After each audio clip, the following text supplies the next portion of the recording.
Hola, ¿qué tal? Muy buenas tardes. Me encuentro con don Oscar Camarero Figueroa y algo impresionante que nos hemos encontrado aquí en Alvarado es precisamente a su gente que es creativa, pero al mismo tiempo que ha hecho cosas extraordinarias. Don Oscar es creador de una carabela que es imagen y semejanza de las que trajo Cristóbal Colón aquí. Don Oscar, ¿nos podría comentar esa experiencia que tuvo haciendo la construcción de ese magnífico barco? Mire usted, primero, yo fui también una persona muy pobre, como su padre. También me tocó andar vendiendo en las calles arenosas de aquí de Alvarado en los años 40. Entonces, la necesidad me obligó a comenzar a trabajar en la carpintería a los 12 años. Tuve que comenzar a trabajar de aprendiz en la carpintería, ebanistería de don Santiago Cruz Mojica, la famosa caoba, precisamente en la calle Madero, donde vivió su padre y su papá y todo. Entonces comencé a trabajar de aprendiz y estuve trabajando en la caoba durante 2 años. Y a los 15 años no me gustó ese tipo de trabajo de ebanistería y me lancé a la orilla de los ríos, donde tenía don Bartolo Márquez su carpintería de construcción naval. Ahí siendo los maestros Vicente López Cervantes y Marcelo Cruz Chávez, Carabeo, como decían de apodo. Y entonces me aceptaron y comencé a trabajar con ellos y con ellos obtuve los primeros conocimientos. Pero como todas las cosas, llegó el momento en que tuve que competir con mis propios maestros para poder seguir subsistiendo. Y fue así como a los 16 años yo ya trazaba embarcaciones para la pesca de aquí, botes sendaleros y piraguas chinchorreras. Y mi piragua, por ejemplo, en ese tiempo, que estoy hablando de los años de 1940, casi 50, entonces las piraguas costaban 7.500 pesos, una piragua de 35 pies, que cargaban un promedio de 7 toneladas cada piragua. Para modo de que yo ingresara como constructor naval, carpintero, yo ya había rebasado a todos ellos. Entonces, tuve que aceptar 4.000 pesos la piragua, cosa que solamente me alcanzó para poder terminarla, sin que yo ganara nada. Cuando los armadores vieron la piragua que yo había construido, que fue superior a las que habían construido mis maestros, me llovieron los contratos para hacer eso. Entonces fue así donde mi vida llegó a ser carpintero de primera y constructor naval. A los 20 años era yo constructor naval. Ya trazaba yo embarcaciones y todo. Y cuando Vital Alzar llegó en el año de 1981, buscando por toda la República Mexicana en qué astillero le podían construir esa carabela, y en ninguna parte los astilleros de Marina se atrevieron a construirla. Y entonces ellos mismos, un almirante que era director de astilleros en Coatzacoalcos, Veracruz, le dijo: mira, Vital, no le busques más. Ves Alvarado y ahí vas a encontrar la persona que te puede construir eso. Si ese señor te dice que sí, se la va a hacer. Si te dice que no, olvídate de México. Aquí no hay quien construya esas embarcaciones. Pero para eso, yo había trabajado ya en los astilleros. Primero fui el primer director de astilleros de productos pesqueros mexicanos en el año de 1963 hasta 69, que renuncié. En ese lapso de tiempo logré construir un promedio de 150 embarcaciones en ese lapso de tiempo, construyendo botes, piraguas lanchas rápidas, veleros, barcos guachinangueros, barcos tiburoneros y luego barcos camaroneros y barcos arrastreros por popa, ya de 80 pies. Cuando Vital llegó a verme, yo ya había sido director de astilleros de productos pesqueros mexicanos y luego en astilleros de Alvarado, Veracruz, en Paso Nacional. Construían una serie de barcos camaroneros para toda parte de la República, embarcaciones que pasaban por el canal de Panamá para pescar en el Pacífico. En síntesis, yo renuncié en Astilleros de Alvarado en el año de 1980. Tengo un currículo donde construí más de 350 embarcaciones antes de construir la María Galante. Por eso es que los almirantes de ese tiempo, en los años de 1980, habían realizado, por ejemplo, en construcciones navales de aquí de México, habían visto todos mis planos y nunca fue señalado ningún plano con fallas para construir un barco. Entonces ellos se dieron cuenta de que era yo la persona que, aunque no tuve la oportunidad de estudiar, era yo tenía la capacidad para construir esa embarcación. La artesanía con la que usted se maneja para la construcción de los barcos, me comentan que es muy especial, que usted puede encontrar a veces errores hasta de ya personas expertas y profesionales en esta situación. ¿A qué se debe esta precisión que ustedes? Pienso que sea los años de trabajo. Para mí, por ejemplo, la experiencia, yo la considero que es sabiduría. Y me di cuenta, por ejemplo, en el lazo de tantos años de trabajo, fueron como 70 años de trabajo ininterrumpido en astilleros, de que conocía suficiente la madera que tenía que ser adecuada para cada lugar de un barco, en primer lugar. Cosa que, por ejemplo, un ingeniero desconoce. En primer lugar, por ejemplo, para tener la dureza, la consistencia y el peso para que ese barco sea totalmente firme para navegar en una mar. Segundo, que me di cuenta, por ejemplo, el grueso que tenía que ser en cada madera, cada pieza, para modo de que no entorpeciera cuando se tenía que poner propela, porque ya los barcos de 1980 ya tenían que ir con propela, ya no podían navegar con vela nada más, porque cuando no hay aire en la mar, entonces el barco queda a la deriva y todos los barcos ya de altura ya navegan con base de piloto, donde no va ninguno gobernando, sino el barco solo, le trazan su rumbo y sale, y lo que encuentre en el camino, pues todo lo desbarata. Don Oscar, ¿nos podría contar cómo fue su experiencia cuando le proponen hacer a la María Galante? O sea, ¿cómo inició este proceso? ¿Quién lo invitó? ¿Y cómo acepta un trabajo tan majestuoso, tan gigantesco como es? Sí, señor, con mucho gusto. El promotor de ese trabajo se llama Vital Alzar Ramírez, todavía existe, el capitán.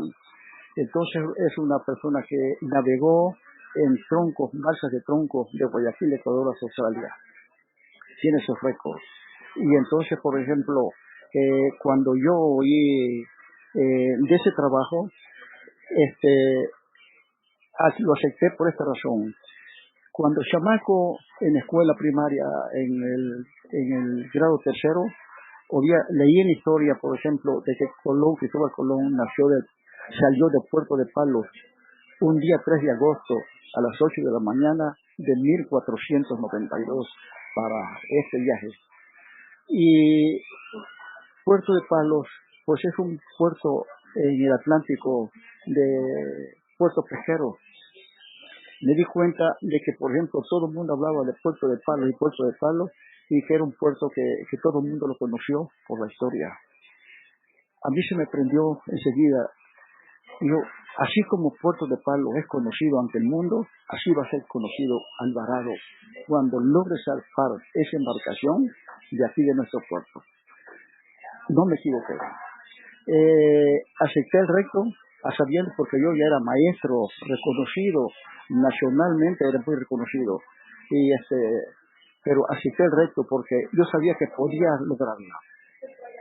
Y los que me propusieron fueron los mismos almirantes de la naval de aquí de la República Mexicana, que yo era la única persona que tenía esos conocimientos para construirlo. Segundo, acepté ese reto y sabe usted una cosa más, no cobré un solo centavo por la construcción de ese barco. Por el contrario, cuando nos quedamos sin recursos en el año de 1982, porque México se fue a fondo, siendo presidente José López Portillo, que era el que le había gustado la idea y México estaba aportando para esa construcción. Se quedó parado durante 5 años. Entonces, en ese lapso de tiempo, yo había juntado a los carpinteros que habían trabajado conmigo años antes y ayudantes y todas esas cosas para hacer esa embarcación. Entonces, al quedarnos sin dinero, yo tenía un ahorro en el Banco de Comercio de $22,000. Tuve necesidad de sacarlo para pagar a mi gente y pagar un aserradero que nos surtía la madera en Catemaco, Veracruz. $22,000 en ese tiempo. Y yo no cobré un solo centavo. Aparte, yo tenía una casa grande aquí en Lomas del Rosario, y ahí sirvió de cuartel para que todos los circulantes vivieran ahí, y yo les llevaba pescado, camarones y esas cosas para que pudieran comer. Esa es la historia. Yo no cobré un solo centavo. No podían pagarme, porque esa gente no tenía dinero para ello. Vital navegó, tocó puertas y puertas y puertas aquí en México, ya no encontró recursos y se fue a España. Y solamente en la región de Cantabria pude encontrar uno, porque él era cantábrico. Él nació en el puerto de Santander, Cantabria, España. Pero yo quedé muy contento, muy satisfecho cuando vi el logro de la embarcación y cuando salió de aquí de Alvarado, que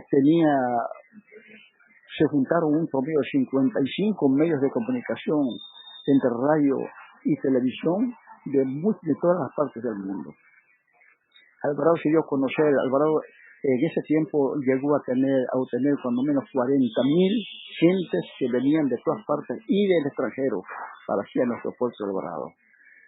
Alvarado, por ejemplo, durante 15 días antes de la botada, había carros plantados por donde quiera, que dormían para pasar viendo la nave y para ver la botada, que también una cosa, no se imagina, cuando yo acepté ese reto, fueron casi 15 días que yo no comía ni dormía, pensando en la responsabilidad, cómo le iba a hacer para que esa embarcación que tenía que navegar el Atlántico del Norte, cuando son unas olas de 15, 20 metros de altura, y que podía desbaratar, quebraban los barcos de 80, 90,000 toneladas.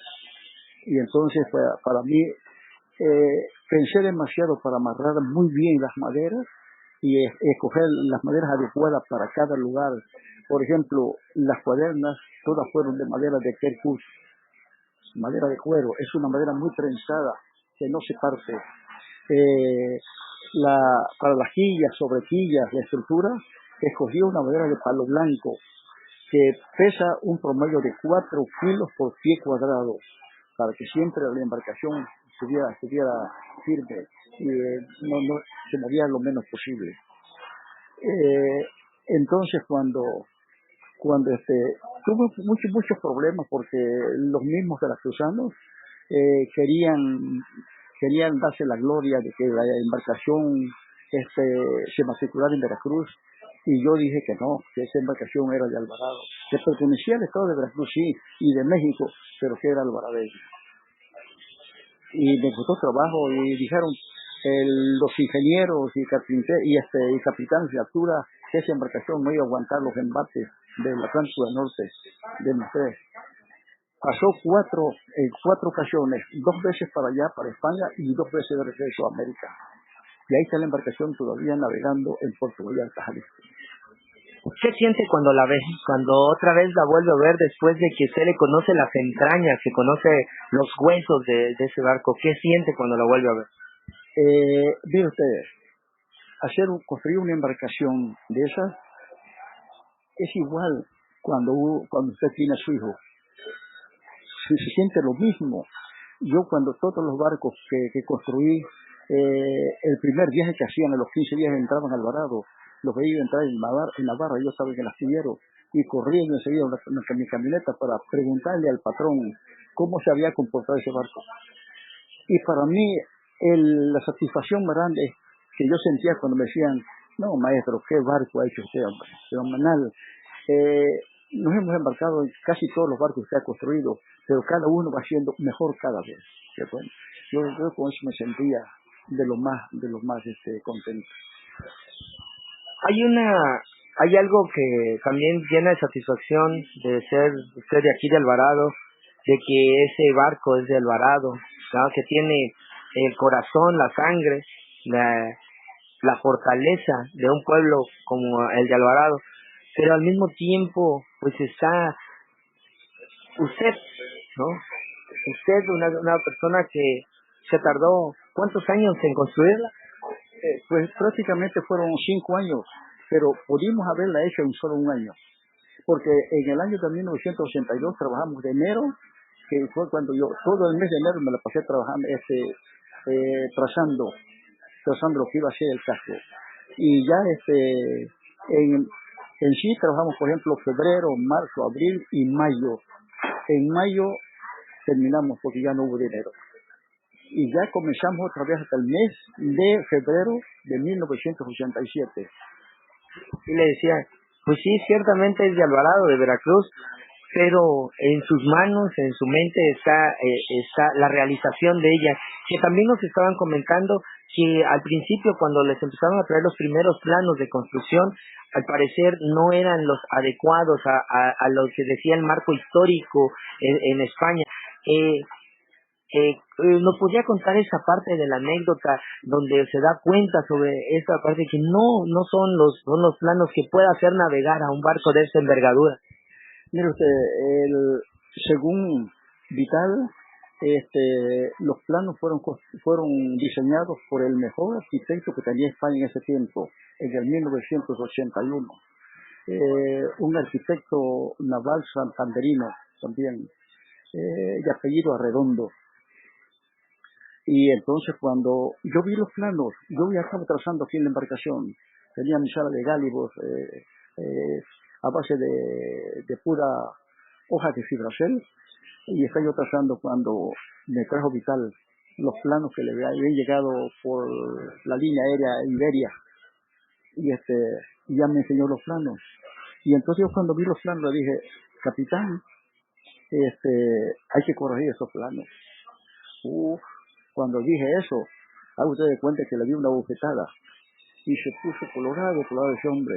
Dice, ¿qué está usted diciendo? Dije que los planos no están bien, están equivocados. Pero hombre, dice, ¿usted sabe quién diseñó esos planos? Le dije, no lo conozco, no me gustaría conocerlo. Dice, es el mejor arquitecto naval que hay en España. Le dije, bueno, nada tiene que ver, se equivocó y punto. Yo tengo que corregirlo, yo no puedo construir ese barco con esos planos, porque ese barco no va a navegar, sencillamente, no va a navegar. Para que tengan una idea, los planos me mencionamos, por ejemplo, una quilla de 80 centímetros de grueso, 1 metro 20 centímetros de alto, el peralte. Le dije 3 razones por las que no puedo construir ese barco. Primero, ¿cuánto va a pesar la estructura de esa embarcación? Le dije. Segundo, ¿dónde vamos a conseguir esos árboles? O donde tiene que ser esquina viva de 80 centímetros por 1,20. ¿Dónde lo vamos a conseguir? ¿Cómo lo vamos a mover? Y tercero, esta embarcación tiene que llevar motor y propela. Entonces va a parecer una licuadora. La propela va a quedar tapada por el grueso de los codazos y quillas. Se fue.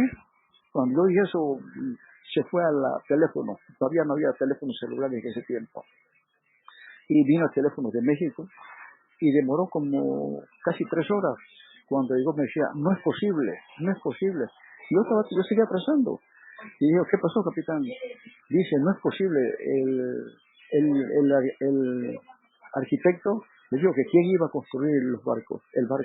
Dije que se llamaba el maestro Oscar Camario. Dijo, dígale que haga los cambios pertinentes, que todo va a salir bien. Cuando yo llegué a España en el año de 1987, que entraba la María Galante al puerto de Santoña, en la región de Cantabria, yo estaba ahí, había volado por Iberia y todo.